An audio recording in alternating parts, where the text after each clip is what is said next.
नमस्कार प्यारे विद्यार्थियों, आप सभी का स्वागत है। देखिए, आज की क्लास में हम ऋण पत्रों के निर्गमन का सवाल देखेंगे। पीछे की जो क्लास है उसमें हमने ऋण पत्रों का निर्गमन नकद के लिए, ऋण पत्रों का निर्गमन संपत्ति के लिए या अन्य प्रतिफल के लिए और ऋण पत्रों का निर्गमन है वो संपार्श्विक प्रतिभूति के रूप में हमने देख लिया। तो आज का जो सवाल है वो इन तीनों का मिक्स रूप है। यानी इस एक सवाल के अंतर्गत हम क्या करेंगे कि रोकड़ के लिए भी जारी करेंगे और रोकड़ के लिए अन्य प्रतिफल के लिए भी जारी करेंगे और संपार्श्विक प्रतिभूति के रूप में भी जारी करेंगे। तो इस सवाल को चलिए करके देखते हैं, पढ़ते हैं पहले सवाल को। पहले सवाल है कि आदर्श लिमिटेड ने 4 लाख रुपए के 7% ऋण पत्रों का निर्गमन निम्न प्रकार किया। पहला, 2 लाख रुपए के 7% ऋण पत्रों को 10% नगद बट्टे पर नगद के लिए जारी किया। तो 4 लाख में से 2 लाख तो क्या कर दिए, नगद के लिए जारी कर दिए। ठीक है, कितने पर, 10% डिस्काउंट पर। ठीक है। और दूसरा बिंदु कहता है कि रमेश से 90,000 रुपये की स्थायी संपत्ति क्रय की और उसके प्रतिफल स्वरूप उसको 1 लाख अंकित मूल्य के 7% ऋण पत्र दिए। तो रमेश को कितने दे दिए, 1 लाख के दे दिए। ठीक है। तीसरा कहता है कि बैंक से 50,000 रुपये का ऋण लिया, वह संपार्श्विक प्रतिभूति के रूप में बैंक के पास 1 लाख रुपये के ऋण पत्र जमा कराए और तीसरे 1 लाख रुपए के ऋण पत्र कहाँ दे दिए, बैंक में दे दिए। तो कुल आदर्श लिमिटेड ने कितने जारी किए थे, 2 और 1 3 और 1 4 लाख। कितने, 4 लाख के। इसमें से 2 लाख रुपए नगद के लिए, 1 लाख रुपए रमेश को संपत्ति के लिए और 1 लाख रुपए के संपार्श्विक प्रतिभूति के रूप में बैंक को निर्गमित किए। तो अब इस सवाल में हमें जनरल पृष्ठिया बनानी है और चिट्ठा तैयार करना है। तो चलिए देखते हैं किस प्रकार से हम इसका लेखा करेंगे। बुक्स ऑफ आदर्श लिमिटेड, इसमें सबसे पहले हमने क्या बनाई, जनरल बनाई। तो जनरल बनाई है तो सबसे पहले हमने क्या किया है, नगद के लिए ऋण पत्र जारी किए। कितने, 2 लाख और 10% डिस्काउंट पर। तो 2 लाख का 10% कितना हो गया, 20,000 रुपये। तो पृष्ठ क्या बनेगी, बैंक अकाउंट डेबिट 1,80,000 रुपये, discount on issue of debenture account debit 20,000 रुपये और टू 7% डिबेंचर 2 लाख रुपये। 1,80,000 रुपये नगद प्राप्त हो गए, 20,000 रुपये का बट्टा हो गया और 2 लाख रुपये के ऋण पत्र हमने नगद के लिए जारी कर दिए। तो डिबेंचर इश्यू एट 10% डिस्काउंट। ठीक है।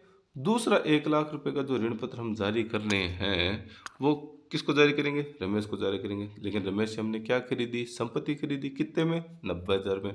तो संपत्ति खरीदने पर पृष्ठि क्या होगी, एसेट्स अकाउंट डेबिट 90,000 रुपये टू रमेश अकाउंट। कितने, 90,000 रुपये की हमने संपत्ति खरीदी और नरेश ने लिख दिया एसेट्स परचेज फ्रॉम रमेश। अब रमेश को 90,000 रुपये के लिए कितने के ऋण पत्र जारी करेंगे, 1 लाख के। तो 90,000 रुपये के लिए जब 1 लाख रुपये के ऋण पत्र जारी करेंगे तो 10,000 रुपये क्या हो जाएगा, डिस्काउंट हो जाएगा। तो रमेश को तो कितने देने, 90,000। तो रमेश अकाउंट डेबिट, रमेश पाने वाला हो गया 90,000 रुपये। ठीक है। और जो हमें 10,000 रुपये का ऋण पत्र पे डिस्काउंट है उसको क्या करेंगे, डेबिट करेंगे। तो discount on issue of debenture account debit कितना, 10,000 रुपये और टू 7% डिबेंचर 1 लाख रुपये और debenture issue to Ramesh on 10% discount. Ramesh को हमने 1 लाख रुपये का ऋण पत्र जारी कर दिया 10% बट्टे पर। तो ये हो गया अन्य प्रतिफल के लिए ऋण पत्रों का निर्गमन।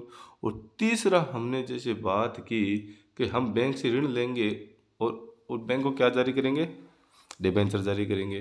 तो बैंक से ऋण प्राप्त करने की पृष्ठि तो क्या होगी, bank account debit to bank loan account. कितने का ऋण प्राप्त किया, 50,000 रुपये का। और नरेश हमने कर दिया बैंक लोन टेकन।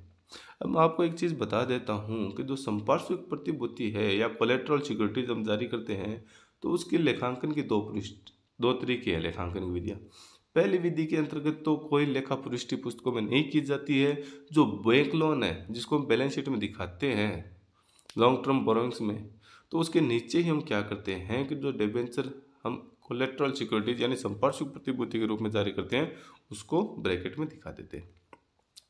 और दूसरी विधि क्या है कि दूसरी विधि के अंतर्गत जो हम डिबेंचर जारी करते हैं उसको किस नाम से लिखते हैं, डिबेंचर सस्पेंस के नाम से। ठीक है।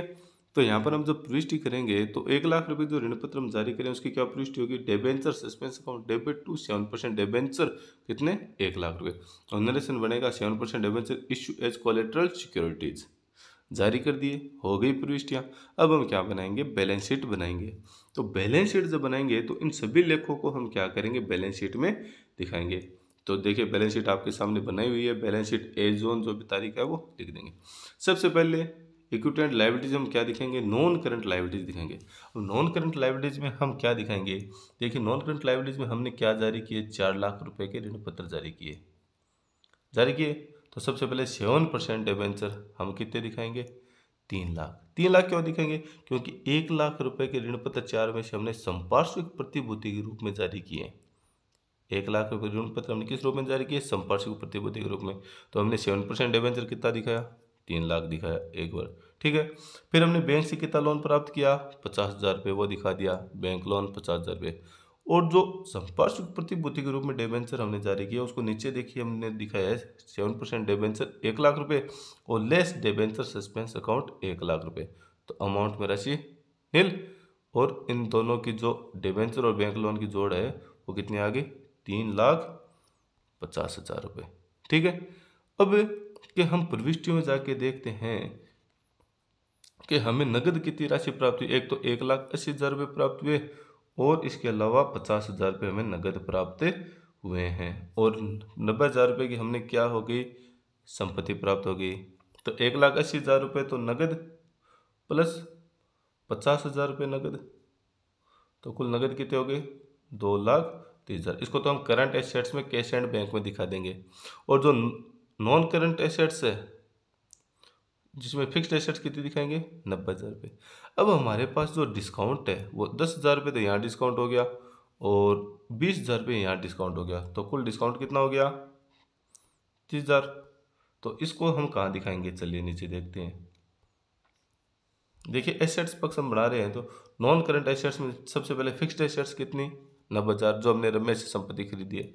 दूसरा अदर नॉन करंट एसेट्स कितना है, डिस्काउंट।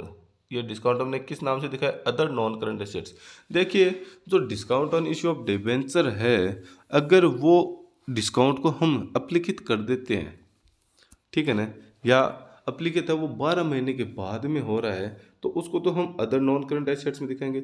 यदि 12 महीने से कम में अप्लिकेट हो रहा है तो उसको हम किस में दिखाएंगे, अदर करंट एसेट्स में दिखाएंगे। और चालू वर्ष में अगर अप्लिकेट कर दिया है तो उसको हम प्रॉफिट एंड लॉस में से घटा कर दिखाएंगे। तो इस जो हमारे पास 30,000 रुपये का डिस्काउंट और इश्यू ऑफ डिबेंचर, इसको हम कहाँ दिखाएंगे, अदर नॉन करंट एसेट्स में दिखाएंगे, ठीक है, दिखा दिया। अब हमारे पास जो नगद प्राप्त हुआ था उसको किस में दिखाएंगे, करंट एसेट्स में दिखाएंगे, कैश एंड बैंक में। कितना, 1,00,000, 2,30,000 रुपये। कैसे, 1,80,000 रुपये तो शुरू में जो नगद हमने जारी किया वो, और 50,000 रुपये बैंक से लोन प्राप्त किया वो, तो दोनों की जोड़ कितनी आ गई, 2,30,000 रुपये आ गई। इस प्रकार से हमने क्या बना दी, बैलेंस शीट भी बना दी। तो आज के सवाल में हमने क्या देखा कि ऋण पत्रों का निर्गमन नगद के लिए, नगद के अतिरिक्त अन्य प्रतिफल के लिए संपार्श्विक प्रतिभूति के रूप में जारी करते हैं तो किस प्रकार से एक साथ प्रविष्टियाँ की जाती है। तो आज की क्लास में इतना ही, बाकी हम नेक्स्ट क्लास में पढ़ेंगे। Thank you.